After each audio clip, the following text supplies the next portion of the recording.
Tänased ajalehed või meediarubriik siis, mis te välja noppisite nendest artiklitest, mis nädalavahetusel ja ka tegelikult täna on hommikul juba ilmunud? Räägime siis toiduteemadel ja eriti tore algatus, millest Postimees kirjutab, et koolides algab kampaania toidu raiskamise vastu ja Eesti üks suurimaid koolitoitlustajaid, Daily, siis on alustanud initsiatiiviga, kus tehakse selline võistlusmoment erinevate koolide vahel, kellel tuleb kõige vähem toidujäätmeid, kes kõige vähem raiskab. Koolilõunad selles mõttes, jah? Täpselt, koolitoidu raiskamise vähendamise initsiatiiv. Ja iseenesest hästi tore algatus just arvestades seda, et tegu on eks ju asutusega, kellel on võim väga palju mõjutada. Nad toitlustavad väga paljudes koolides üle Eesti ja mida veel omalt poolt tahaks lisada või mis on eriti kaalukas, eks ju, et kui me vaatame erinevate toiduainete keskkonnajalajälge, tootmiseks vajalikke ressursse, iseenesest ka tootmise tagamaid, mis puudutab näiteks, ütleme, loomade heaolu, siin lihatoodete, munatoodete, piimatoodete puhul, siis kindlasti on eriti positiivne, et see algatus tähendab, et ka loomsete toodete vähendamine on laual ja kuna näiteks lihatoodete puhul me räägimegi kordades suuremast keskkonnajalajäljest, siis on eriti oluline, et see teema saab üha enam tähelepanu. Aga ega see keskkonnajalajälg muidugi ka teraviljade ja ütleme näiteks kaunviljade või juurviljade kasvatamisel väike ei ole, siis ikkagi põllumaa on selleks tulnud tekitada ja loodus sealt pealt oma tavalises vormis ju ära võtta. Aga ma tegelikult tean õiget vastust, kuidas oleks kõige vähem toidu raiskamist koolides. Ainult makaronid ja makaronid? Ei, toit tuleb teha lastele maitsvaks ja nad söövad kõik ära. Aga huvitav, kui palju selles mõttes on, ma kujutan ette, et päevad on erinevad, eks ju, koolides on, mis parasjagu menüüs on ja kuidas siis lastele su toit maitseb või maitseb vähem, eks, et palju seda järgi jääb. Ma kujutan, et tegelikult jääb ikkagi päris palju järele toitu. Eriti mis see trik siis olla võiks, et kuidas nad seda püüavad siis nagu nii-öelda vähendada? Taimse teisipäeva initsiatiiv näiteks, mis ühel päeval nädalas pakub kõikidele õpilastele taimset toitu, et seni on tagasiside olnud õpilaste poolt väga positiivne, et kui näiteks ongi menüüs kõrvitsapüree supp, siis seda oodatakse rõõmuga, sest see on maitsev toit, nii et tulles tagasi sinna, et paratamatult keskkonnauuringud näitavad, et lihatoodetel on suurem jalajälg seetõttu, et loomadele tuleb toita kogu see toit, mille nad söövad selleks, et nad saaks kasvada niivõrd suureks, lisaks kõik jäätmed, mis kaasnevad loomakasvatusega. Arvestades seda kõike on väga positiivne, et see algatus muuhulgas vähendab ka loomsete toodete. Aga ma tulen, kõik on õige, ma tulen tagasi selle juurde, tegelikult ka see söömiskeskkond tuleb teha koolis paremaks ja kvaliteetsemaks, et lastel oleks ka see söömine kutsuv ja teine asi, et ka see söömisvahetunnid peavad olema piisava pikkusega. Sest väga paljudes koolides, ma tean, on ju häda selles, et tohutu kiirustamine ja see tähendabki seda, et mingil hetkel lapsed ei saa võtta rahulikult seda söömist.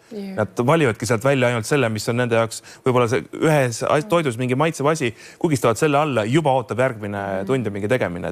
Et seal kindlasti selles kogu ahelas on väga palju kohti, kus saab seda toidu raiskamist vähendada. Aga võtame järgmise teema. Muidu me räägime kogu ainult toidust. Aga räägime edasi toidust. Et meie ikkagist kanade heaolu eest seisjana ei saa jätta rääkimata munadest ja kanadest jäi tõesti silma teema sellest, kuidas Ahisilla taluaiale, kes siis väga kenasti peavad oma rohumaa kanu ja toodavad mune, siis nüüd neile Põllumajandus- ja Toiduamet on ette heitnud, et nende talupoe letis karpides on munad liiga suured. Milline õnnetus? See tähendab seda, et normist suuremad munad. Nad on normist suuremad ja PTA ametnik arvab, et tegemist on tarbija petmisega. Ja isegi siis, kui taluaia perenaine tegi ettepaneku, et ta paneb siis mõne suurem muna kõrvale natuke väiksema muna, siis on see topelttarbija petmine. Et selline õnnetu olukord siis... Et tarbija saab keskmise muna asemel suurema, et see on tarbija petsmine. Jah, et üldkaal siis vist ei vasta ootustele või ma ei tea, kuidas, kuigi tegelikult siin ka... Aga kaalu järgi ju see muna ei müüda ju mitte kaalu hinna järgi, kilogrammi hinna järgi, vaid see on ju paki hind, eks ju. Selles mõttes jääbki mulle ka arusaamatuks, et kuidas kuidas see nagu võimalik on üldse sellisesse olukorda sattuda, et ikkagist nad ju ma ei tea, kuidas saab pilli nii lõhki ajada, et miks ei mõelda selle peale, mil viisil need munad on toodetud, inimesed heas usus ostavad nagu heaolu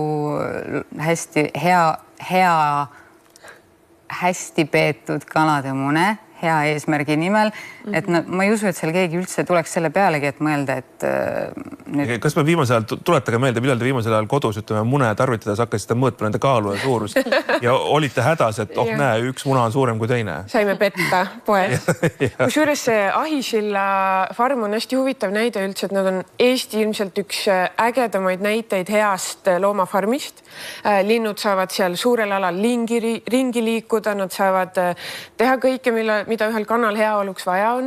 Ja see on ka ettevõte, mis viimase nädala jooksul on päris palju meedia tähelepanu saanud, et selline ettevõte, mida on nagu õnn ja rõõm vaadata, mis ei pea peitma oma lindude pidamisviisi avalikkuse eest, mida puurikanalate puhul tihti on ju näinud olema. Tundub, et on nagu bürokraatlikusse lõksu. Täpselt, et selline ettevõte paraku ei saanud loomade heaolu toetust, sest et konkreetne nõue, mis on loomade heaolu toetusel, tingimuste poolest nad kindlasti vastavad, aga jäi paraku masinavärgi vahele. Nii et... Sa jõuad kiirelt öelda ühe teema, millest tasuks inimesed täna lugeda. Võib-olla väga pikalt ei jõua rääkida, aga... Just, ma kahjuks siin ei leia seda, et avada, aga tahtsin korraks rääkida veel hinnavõrdlusest.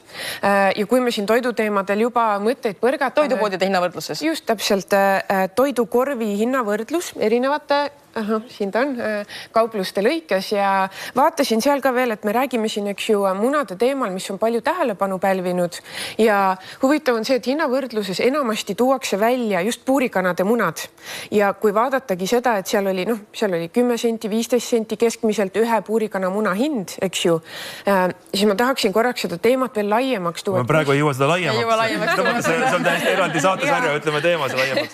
Aga igatahes sa viitad, et seal lool tasub silm peale hoida, ehk siis Postimehe ostukorvi lugu, mida tasub lugeda. Ja eelistada puurivabade kanade mune. See on kõige olulisem. Tore, et tulite meile küll. Aitäh teile.